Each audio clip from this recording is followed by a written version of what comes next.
This is Dan Schneider. On this Dan Schneider video interview, musician Joey Kipfer is my guest. He is a musician in the Austin, Texas area, and I'll be talking with him about his career and his career ambitions and music.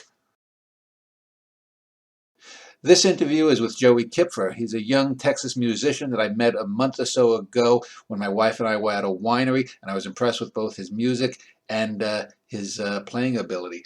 So, Joey, welcome. I like to give my guests a couple of minutes to sort of define themselves. So, if you could give a little background about who you are, what you do, why you do, and those sorts of things. All right, well, I'm an independent artist from Liberty Hill, Texas. I started playing in church like most people do over here in the South. And eventually I started playing at a cafe downtown. And I played every week, and that really started getting me going as far as gigging went. I started writing my own songs and playing stuff that I like to listen to.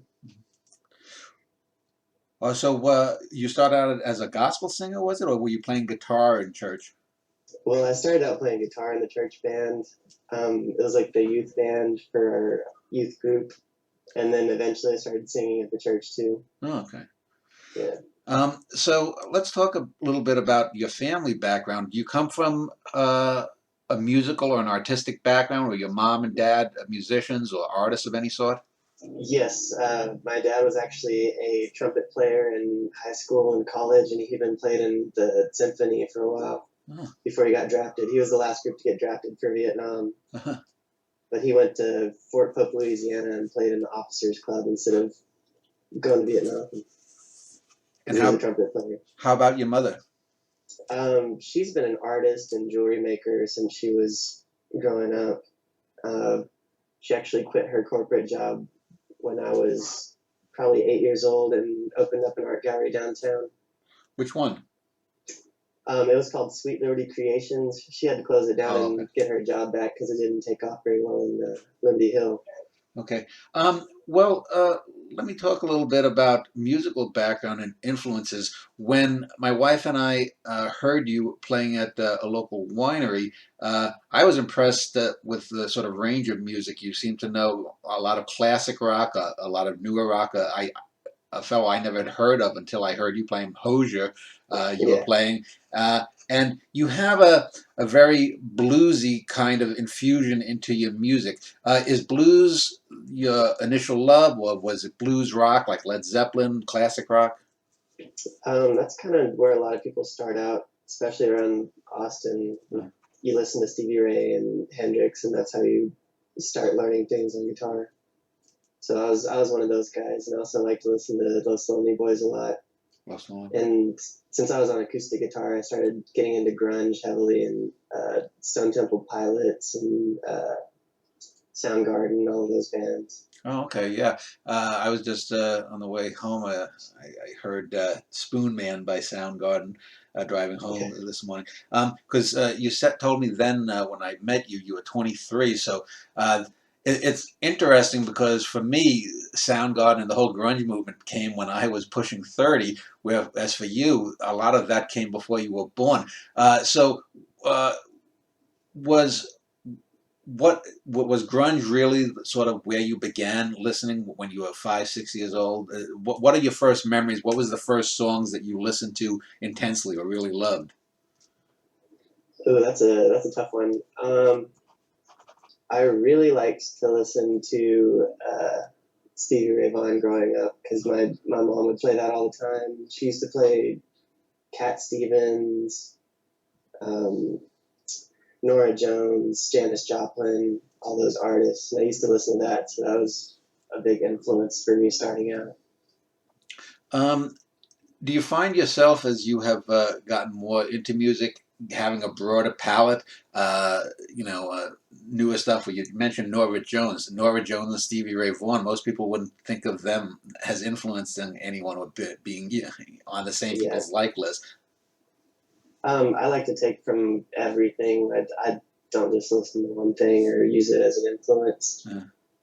Um, I know as I've gotten older, when I was young, my wife's always had more diverse musical taste than I do. I started listening to classical music.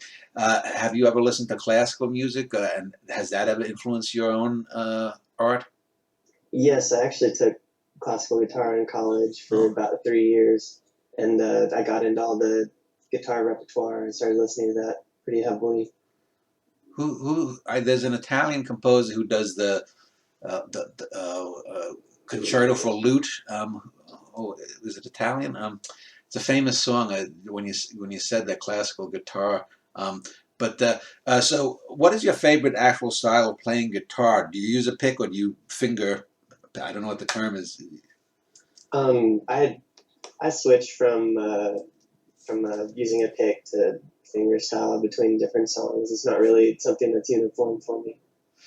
How about when you play at different venues? You said you started at a coffee shop, or actually in church, then a coffee shop. I saw you at a winery. I'm assuming you play at a lot of arts festivals around Central Texas. Do you go with a same set, and have you slowly been infusing more of your own work in with more, you know, recognizable songs to the public? Yes, I have been doing that. I kind of cater to the venue that I play at. I have the same set list, but sometimes I'll mix some different songs in there, play it in a different style, to where it's more accessible to where I'm at. I was playing a lot of loud, rowdy bars in college, so I got into that. And then when I got back home, I started playing wineries again. So it was a big shift in overall aesthetic. Um, so when you are picking a set and you know you're going to play in 2 weeks at a certain area, um, uh, what influences you to say, well, this is a winery song, this is a state fair song, this is a downtown Austin bar song? Is there anything that stands out in that sense? Usually it's more to do with the audience than it is the venue, Uh, because a lot of singer songwriters will actually read the crowd and try to pick out what they think people will like to make more tips and do well. Recently online, I was arguing with some people on a few websites. A few years ago, well, actually maybe a couple of years ago only, there was something released where it's a computer. Some people had put into a computer system. They analyzed songs and the complexity of songs and chord changes and lyrics and stuff. And they said that it came back with the idea that in the 1960s and 70s, songs were more complex. Whereas by the 1990s, grunge was maybe the last heyday of some musical complexity, and now you have, I guess, what's called corporate rock, where you have boy bands and girl singers who their voices are electronically altered.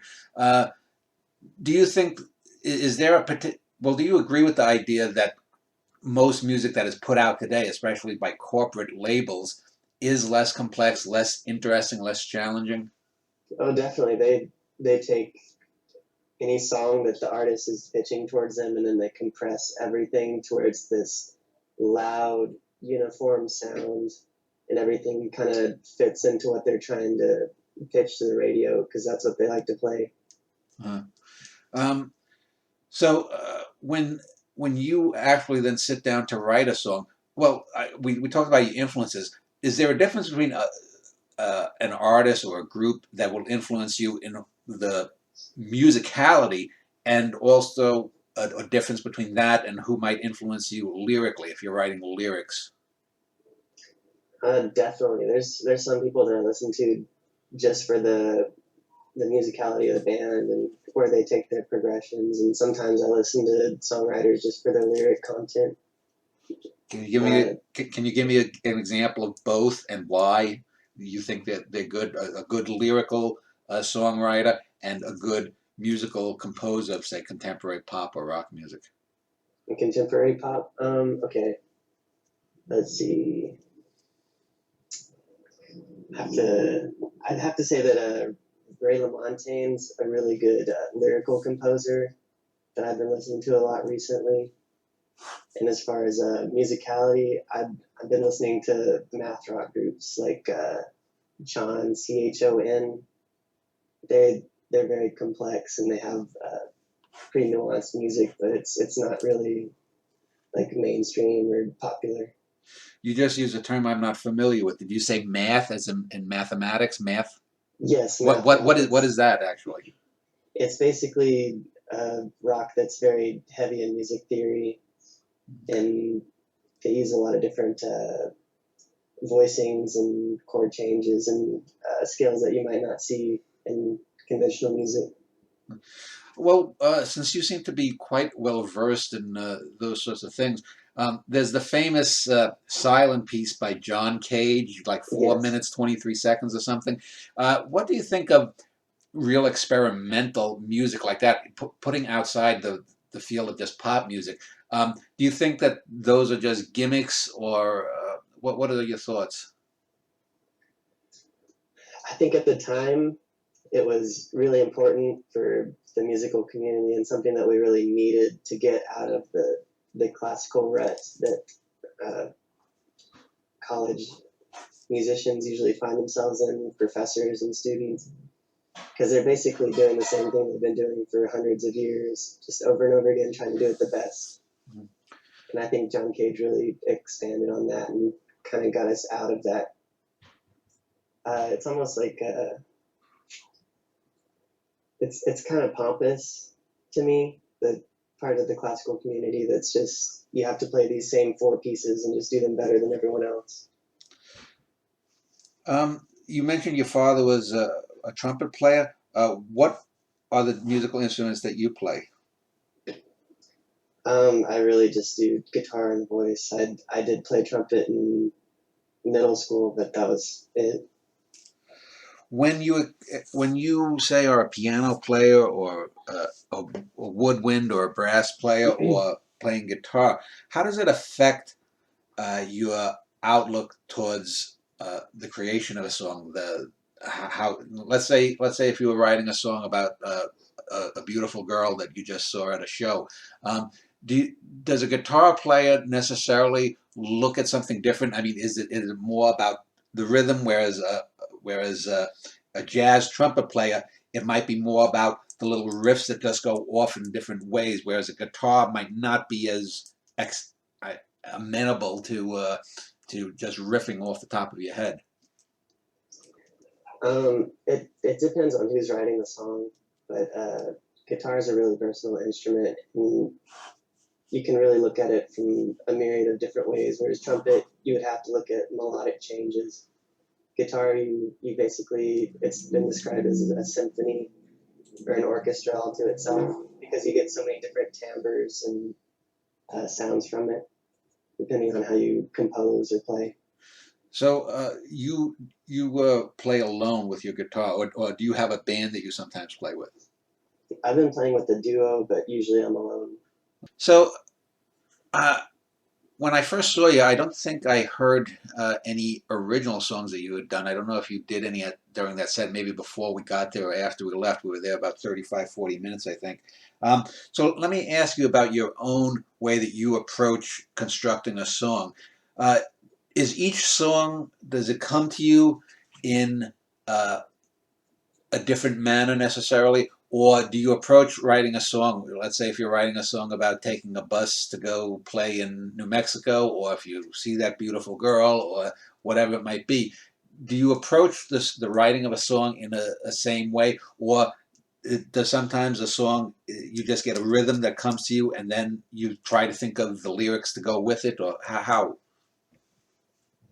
Um, it's really dependent on which song it is because sometimes I'll just have a verse or two just come at you in the middle of the day and you have to write that down and then go figure out something to go along with it later.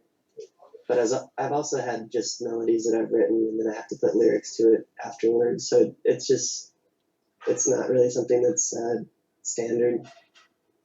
So, if you could construct a future musical career for yourself, um, let's just say artistically, um, what avenues would you want to go down? And is there something that you're not currently doing that maybe you think that, well, I'm just not good enough yet, but maybe in 5 or 10 years I'll be able to do that? Yes, I'd love to do like the large concert halls for solo acoustic or maybe just minimal instrumentation like the movie theater or something like that, coffee shops. That's the kind of stuff that I'm really into. But I have a lot of fun doing the other stuff with the big band too. So if that was a possibility, I'd probably go for that. Uh, So I had mentioned earlier about independent music versus corporate stuff, and who is the gal back in the '90s who had her own record label? She was quite well known. Oh, the name slips my mind. She started her own independent record label. Oh, I can't remember her name now, but let me talk about independent label. I mean, in this day and age, I know like certain websites that you could download or upload your songs to, they rip you off in terms of getting you exposure. So how does someone like yourself try to gain a bigger audience? Do you just have to grind it out for 5 or 10 years, playing the state fairs, playing the bars and whatnot, and hope that someone recommends you to someone, or is it feasible to make your own way financially in the music business? That's a good question. Most of the reach that I've been getting has been organic because people are starting to not pay as much attention to social media and online sources as much, unless it's actual video content that's well done, Uh-huh. which not a lot of people have. You have to pay for a production company or do it yourself, and that's a big investment to get all the equipment to do everything. Uh-huh. But it's not really economically feasible to do. Like I've been saving up money for a long time, and it's still not enough to get a good record done, which is probably upwards of 10 or 20 grand. And that would be to rent a studio, hire someone who's a good sound engineer. Yes, and get it mastered and mixed well. Yeah. And that's pretty much why the big companies have held a monopoly so long over what gets played, because they have the resources that everyone else doesn't. I know that when I was growing up, a lot of local radio stations would sometimes, this was back before even CDs, they would spin records of that were pressed by some local, some local artist would maybe press, 500 vinyl records, and they might play it. This is back in the '70s or early '80s.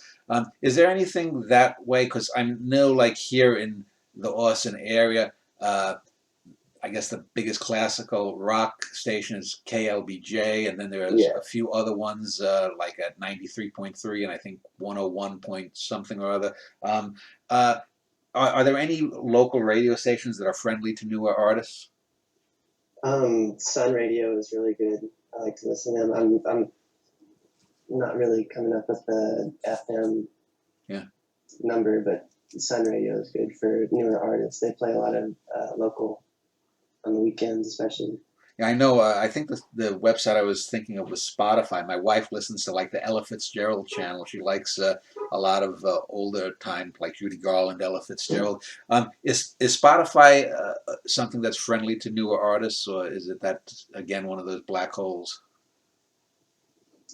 It's a little bit of both because it's really good for exposure if you can get promoted by them. But the big thing is it's not a good way to make money for artists. You make more off of selling merch and albums, because streaming is just pretty much pennies for thousands of views or listens. Um, so I had asked about the song construction earlier. What are if you could cut your own CD or album right now? Do you have 10 or 12 songs that would be ready to go? And how would you market that as a blues rock, alt rock, progressive, stoner rock or whatever? I'd probably have to market myself as a Americana musician because just so many different influences. So let me then turn to back to the corporate and the indie model. You were probably when you were a real young child, American Idol first came on, and I think that's probably the. It was an enjoyable show in a pop sense, but I think it did a lot of harm to the musical community because it was the ultimate sort of homogenizer of of music. What is your take on those kinds of shows? Now the big one, what is it called? The Voice or something like that? There's another show. Yes. Yeah. I definitely agree with that because even if you go to an open mic anywhere in the country, there's people playing the same songs, which is basically what people do for auditions on those shows. It's just what's popularized, and you'll have people request those songs like, "Oh, I heard somebody do this on The Voice. Do you know this song?" Yeah. Ani DeFranco, just the name came to me. That was the woman I was thinking of back in the 1990s who started her own record label, just to get that out there. Um, so you said that you sometimes play with a duo. Do you think that you'd stand a better chance if you hooked up with a band, or do you think that uh, uh, even smaller record labels are looking more for singular artists that they can just hook up with their own studio musicians? Um, I think bands are in higher demand, honestly, because I don't think they like having to deal with their own instrumentation either way. Because there are a lot of studio musicians, especially in Nashville, but I think they want you to have your own sound as far as that goes, just to sound a little bit different before they put you through their mixing and mastering and engineers. Uh, Let me just then ask you about other songs, because since you're doing sets, uh, can you what two or three artists, number one, would you say are artists that you admire and why? And are there a couple of songs that you can give me that, because like I said, you're playing this song by this fellow Hozier, who's an Irish singer and songwriter, and I saw a number of his videos after I'd seen you. And he tends to have a sort of bluesy feel to him, a little bit of pop, but I think his best stuff is the bluesier, deeper stuff. So can you give me two or three names of bands or singer, songwriter, musicians who are people that you admire and why? And then also maybe if you have a song or two from them, what you think is good about them versus the current stuff that's out there in top 40. Okay, can I talk about Hozier? Because he is a good one. Sure, go ahead. I mentioned it. The reason he sounds so good is he went back to the old blues musicians from Chicago. His favorite was Skip James, Yeah. and that's where he gets his bluesy sound from. And he kind of mixes it with the Irish folk music a little bit.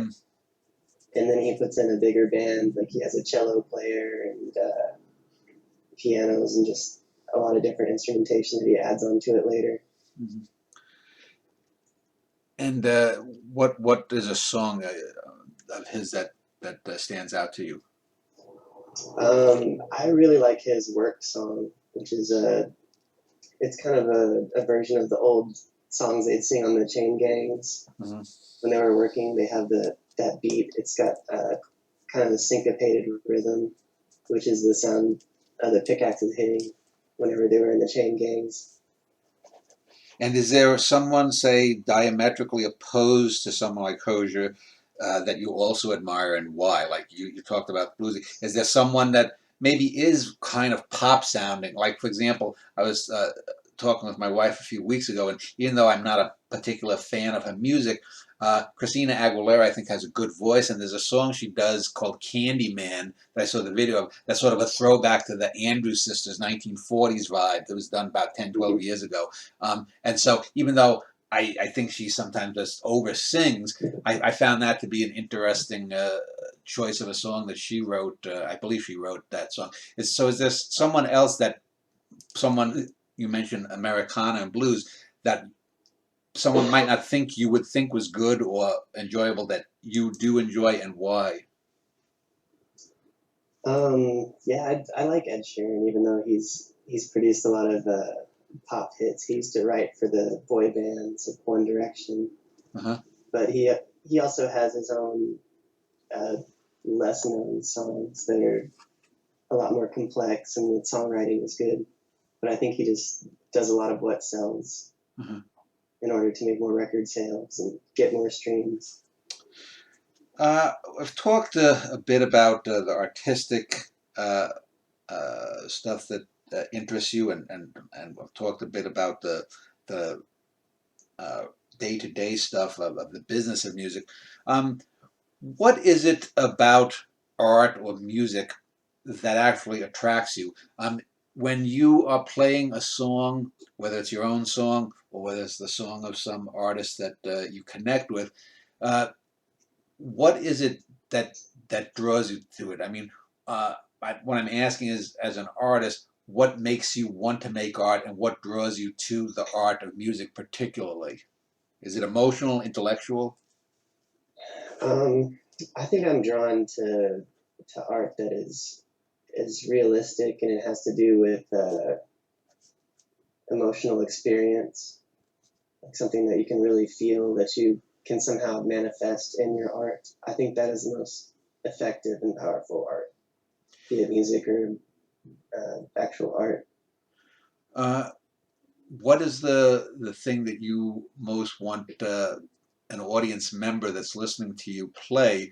Because I know I came up to you and I said you're a good musician and whatnot. Is it the accolade, or is it, do you sometimes when you're playing see someone and you say, oh, they got it? I actually like that people are just listening to something that's not something that's force fed to them. Like if somebody comes up and says, "I like your original music," I really take pride in that. It's something that I created and not something that you're just hearing over again, rehashed or regurgitated. Uh, I had asked. Well, I've dealt mostly with you talking about the creative side, and I myself am a writer, so I'm a creator, but I'm not necessarily a performer the way an actor or a dancer or a musician is. So, is there a difference? Is there a part of you that sort of separates, that there's the creative Joey that's writing the song, or is listening to a song and analyzing, a Hozier song or whatever it might be, and then is there the performer that's somehow separate? And how do you fuse those halves together, if there is a half? I think it's a pretty strong dichotomy, honestly.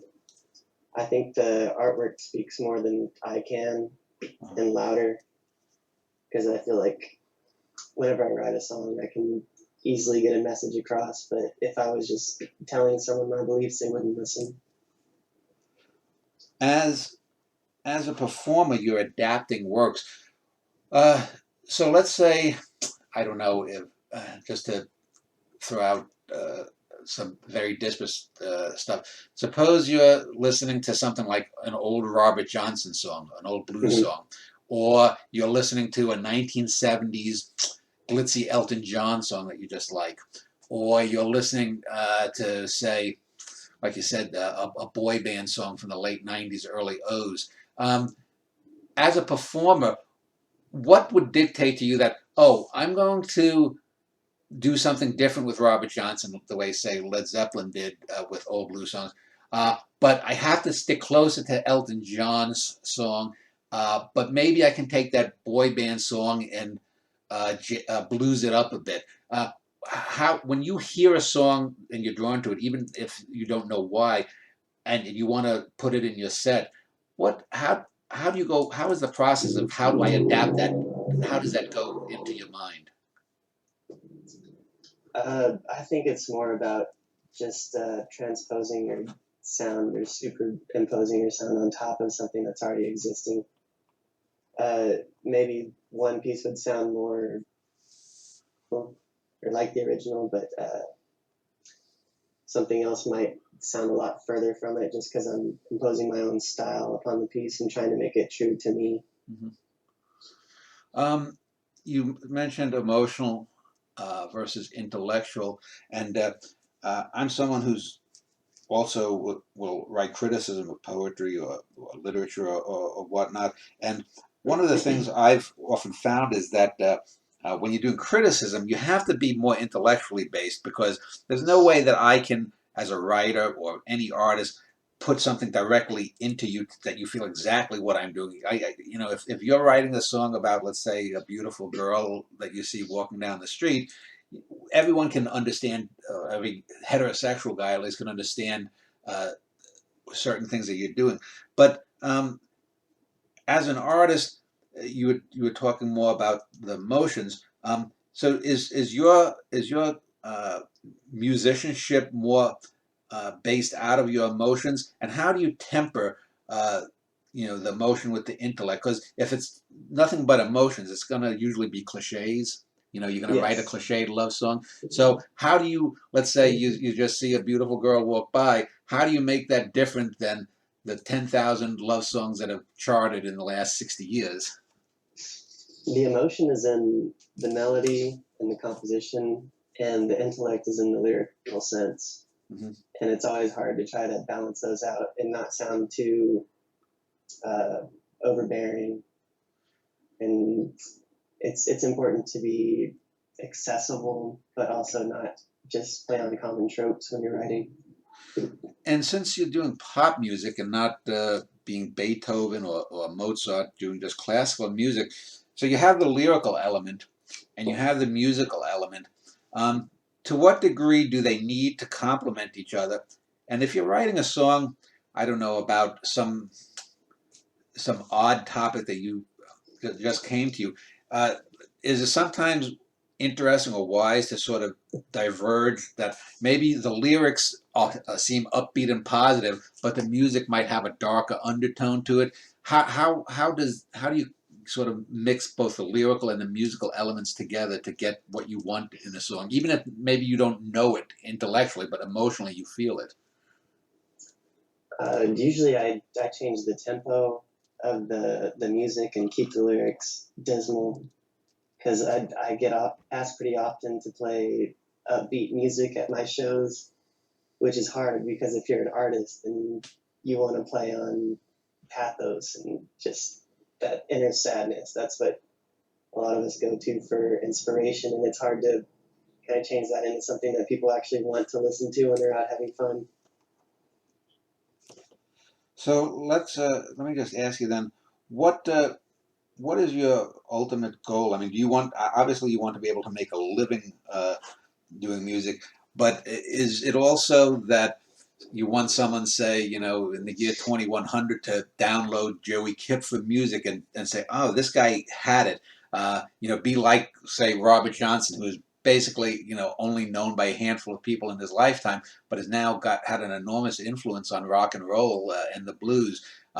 What is your ultimate goal as an artist? I keep my goals very small and realistic and go step by step. And right now, my goal is to get a tour together and not just like, oh, I'm going to one city and playing 3 or 4 times, just like doing a nationwide tour. Hmm. But further than that, I don't have anything planned. I'm always focused on the next step. Well, I want to just let people know I'll be linking below this video to joeykipfermusic.com and also your Facebook page. So anyone who's been interested in what you said and want to find out more about your music can go there. Are you able to put, for example, any of your musical, even like a 15 or 20-second clip of some of your original stuff on either of those venues? So I was looking for some of your music and it was hard to find.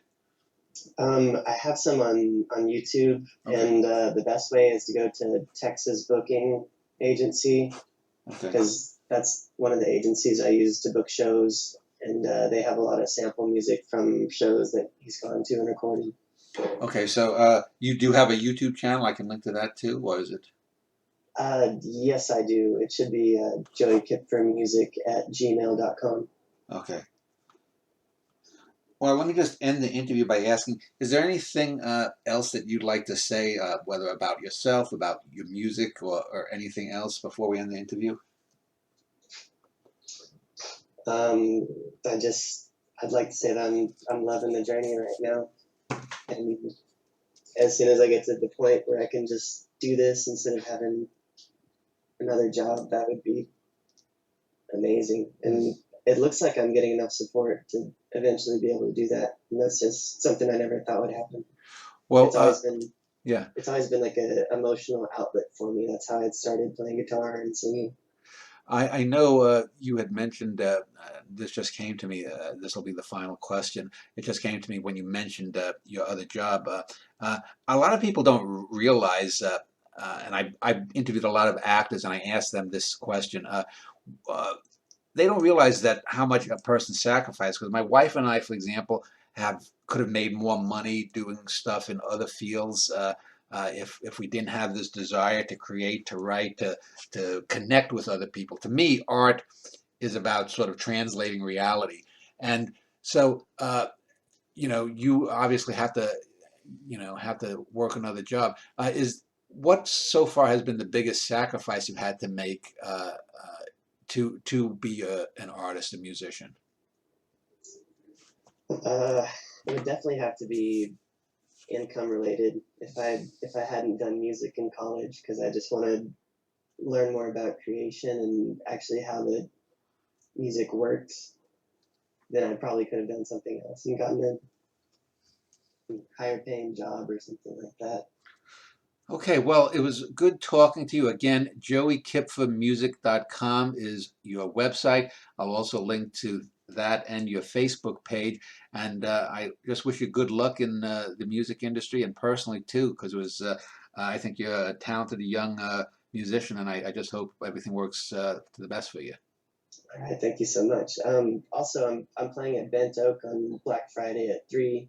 If Okay. y'all are in town, All right. Well, thanks, Joey, and good luck again. thank you.